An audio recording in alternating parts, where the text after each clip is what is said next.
बाई तोरो भारी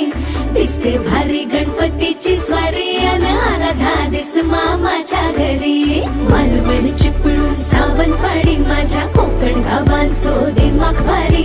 दिसते भारी गणपतीची स्वारी माझ्या कोकणा वाटे तुम्ही वलवा गाडी धमाधमान हाका गाडी माझ्या कोकणचो रस्तो नागमोडी कारी नय वा